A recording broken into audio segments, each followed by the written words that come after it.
Arnau Bassa, thank you very much for taking the time for this interview. Thank you to you. You're chairman of the European Environment and Sustainable Development Advisory Council, the EEAC. It has 14 members and it offers independent advice to governments on regional level and on national level. Could you provide us with a short overview of the work and the main goals of the EEAC? So we have this diversity of councils at the national level, but also advising governments and parliaments. What are the most important differences between stakeholder councils and expert councils? The most important one is how to get a consensus on the views they give to the government or parliament. It's not the same discussing scientific or technical issues with a set of from 7 to 16 members. They are there just representing themselves and contributing with their knowledge, a knowledge that is shared, it's based on science. Having 40 to 50 members in a room, just representing different visions with some potential conflicts between these visions, and the idea is that they need to give a single opinion to the government or the parliament. So this means a lot of negotiations to make sure that at the end the government or the parliament receives a common vision from a multi-stakeholder platform. Are the councils also independent in setting their own agenda? This depends on the council. For instance, we have councils that can only the agenda of a council is established by the government, and they, in terms of they can produce only reflections that are requested by governments and parliament. And in other cases, they can decide to produce reflections on their own decision. So they are setting the agenda and they try to convince the governments and parliaments about the importance of considering some strategic challenges or strategic topics that are not still on the agenda of the government. Did the SDGs change the work of the national councils and the EEAC? Of course. SDGs are a crucial topic just now, and it must say that we were there. We worked on the SDGs before the approval of the 2030 agenda by the United Nations. So that after the Rio Plus conference, the Working Group for Sustainable Development in the network started with a reflection process about the SDGs and how we could intervene as a advisory platform to the definition of the SDGs, and also how we could prepare our governments and parliaments for the negotiation and for the implementation of the SDGs after their approval. And the point is that different councils are approaching to the SDGs in different ways. For instance, we have the case of the French and the National Council for France and the National Council for Sustainable Development from Belgium that try to establish altogether with these 40 or 50 members to establish clear priorities about the SDGs and which compromises should be taken by the governments in order to achieve the SDGs in France and in Belgium. We have, for instance, the National Council from Luxembourg that organized a huge, enormous poll. They tried to communicate the SDGs to the civil society in Luxembourg, and then there was a poll, just an online consultation about which were the most important SDGs.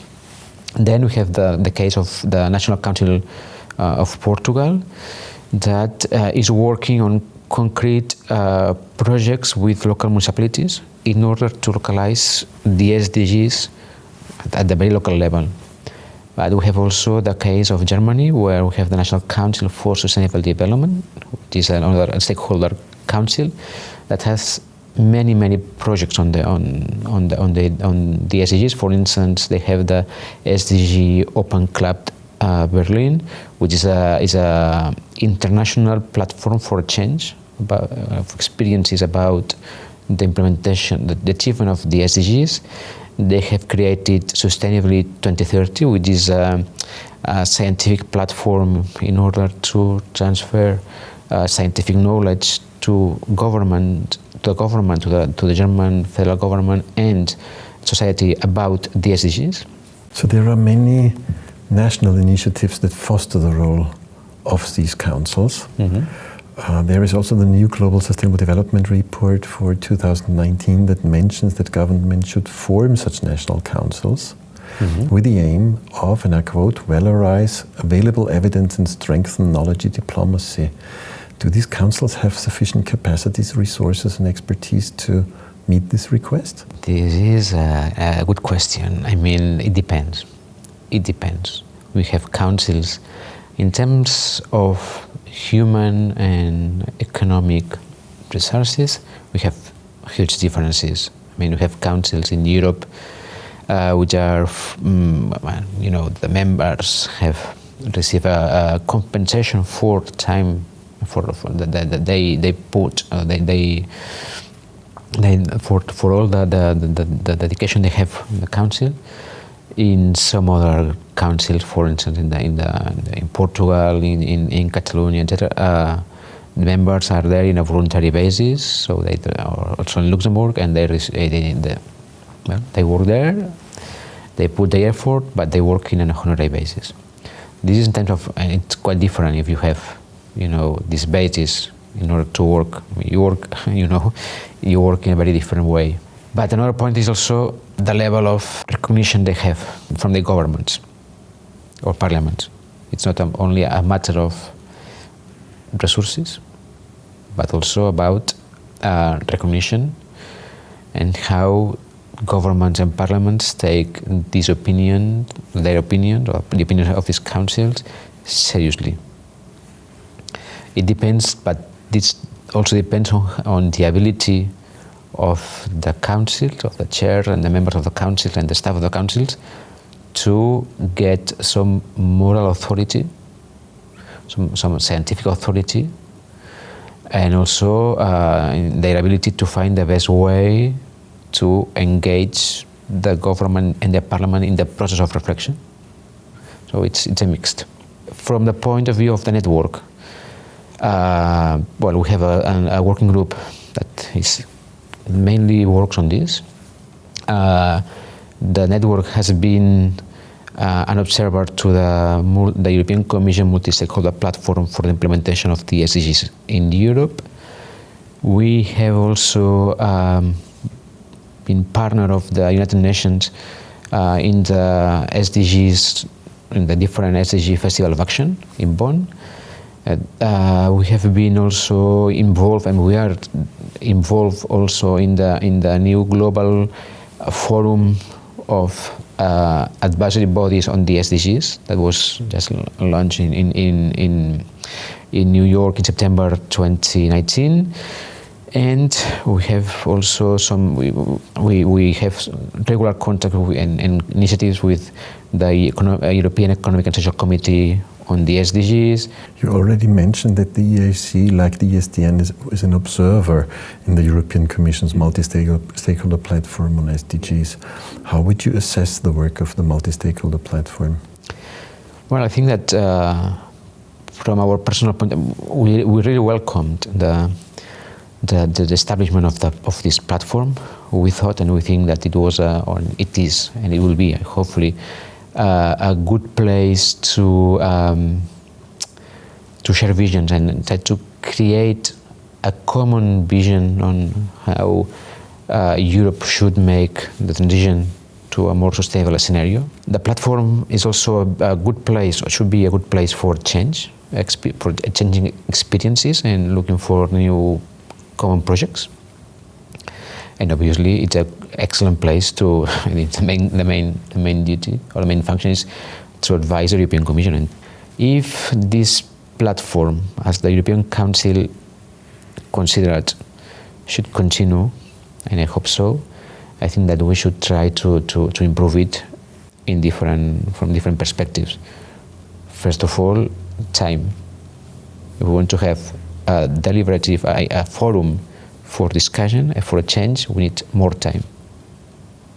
We need also to be sure that the European Commission will use, that the platform will be useful for the European Commission. I mean, what I mean is that we cannot be, the MSP cannot be a legitimatory instrument for the adoption of policies, but a real space for debate and concrete impacting actions or recommendations. And there is also a matter of who participates in the multi-stakeholder platform. I don't know, and I think that many of the members of the platform they know about if the members were the ones that should be there. I mean, yes, the answer is yes, they should be there, but at the end, if we should be more inclusive. Because at the end, it was like a competition, an open call for actors, for possible participants or members of the platform, and a lot of actors were not invited to join it, because at the end they had some seats and thousands, 30-something seats and hundreds of candidates. How you deal with this? And it's important to know at what extreme the platform can be really inclusive if not everyone is in the platform. But otherwise, it is obvious that we need to have a limited number of people there if we want something that can be managed. The EU policy framework is very much based on multi-level governance approaches. How could the national councils support cooperation between the different policy levels? The EEAC is also a multi-level structure, because we have these two levels of the national and international councils, and we work at the same together. There is no difference in terms of votes. We have the same role, we pay the same fee, etc. So we are equal. And all our activities are based on this multi-level approach. So when we organize a workshop in Brussels on climate change laws, we invite local or regional and national organizations and stakeholders. So at the end, we try to create a space, an informal space for multi-level relations, for multi-level exchange of best practices, and at the end, also a space for analyzing all together, the different levels, the role that everyone has or should have in some processes. What are your expectations of the new European Commission regarding the implementation of the Agenda 2030? Well, actually, we have extremely nice or extremely promising words from the future Commission, President of the Commission. So, well, at this moment, everything looks promising. We also have a Vice President for the European Green Deal, which is important, and Franz Timmermans was the one that chaired the MSP, the multi-stakeholder platform. So, well, it was great. The point is that at the end, if you have it's not only about having the governance framework, but to go in the different policies. So when the point is okay, we have good visions, excellent speeches, excellent people, but now we go to details and we go to concrete policies, and we need to see if there is policy coherence inside the Commission. Thank you very much for this very interesting interview. Well, thank you to you for inviting us.